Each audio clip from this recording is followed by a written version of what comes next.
Hello बच्चों, let's read the question. The question over here says asexual reproduction does not produce the genetic variability.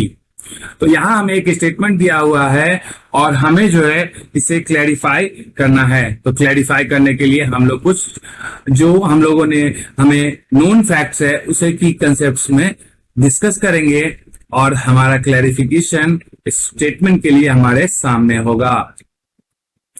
तो जैसा कि हम लोग जानते हैं एसेक्सुअल रिप्रोडक्शन क्या होता है, इसके प्रोसेस के बारे में हम लोग अच्छे तरीके से जानते हैं कि इसमें फीचर इसके देखेंगे सबसे पहले हम लोग। ठीक है, एसेक्सुअल रिप्रोडक्शन, इसके फीचर्स की बात की जाए अगर, है ना, तो क्या कंट्रास्टिंग फीचर्स होते हैं। पहला हमारा ये होता है कि इसमें single only one parent involve. Okay, next character, fascinating character of this asexual reproduction is that the genetic material is transferred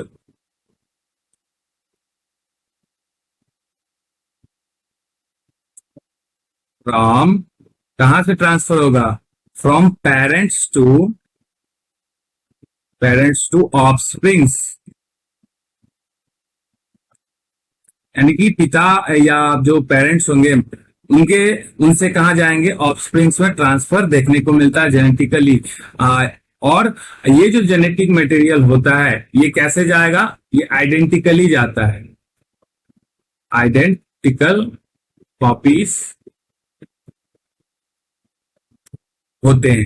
ठीक है, और आइडेंटिकल कॉपीज होने के कारण हम लोग क्या कहते हैं, कैसे हो गए, ये हमारे जेनेटिकली एंड मॉर्फोलॉजिकली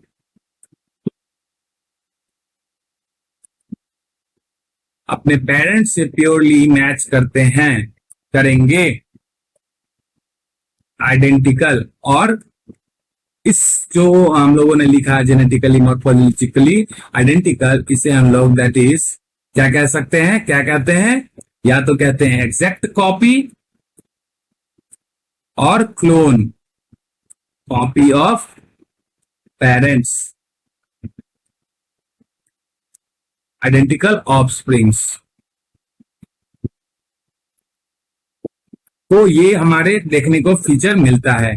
वहीं एक और फीचर जो है हमें यहां और देखने को मिलता है कि इसमें इस प्रोसेस के दौरान नो रिकॉम्बिनेशन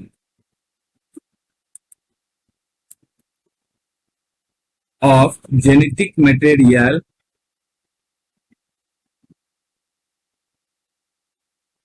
takes place.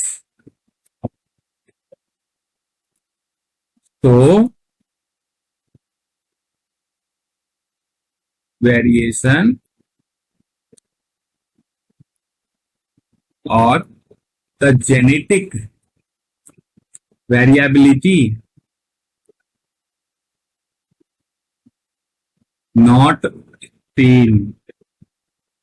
और जैसे ही हमारे ये जेनेटिकली जो हम लोग देख रहे हैं कि आइडेंटिकल होते, प्योरली कॉपी होते हैं ना ऑफस्प्रिंग्स एसेक्सुअल रिप्रोडक्शन में, क्यों, क्योंकि सिर्फ और सिर्फ यहाँ सिंगल पेरेंट इन्वॉल्व होंगे, यानी कि उनका सिंगल जो है वो मटेरियल जो है जेनेटिक मटेरियल सिंगल ट्रांसफर होगा, दूसरे तरीके का यहाँ पे कोई भी जेनेटिक मटेरियल नहीं देखने को मिलेगा और सारे के सारे पेरेंट्स से जो है हमारे ऑफस्प्रिंग में ट्रांसफर हो जाते हैं। और इसीलिए ये हमारे एग्जैक्ट कॉपी या क्लोन कॉपी भी कहे जाते हैं ऑफस्प्रिंग पेरेंट्स के लिए।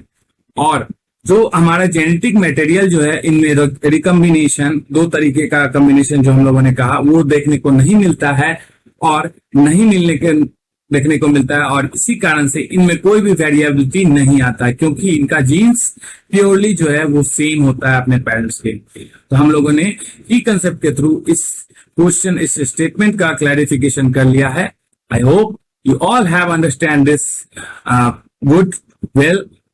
All the best and thank you so much.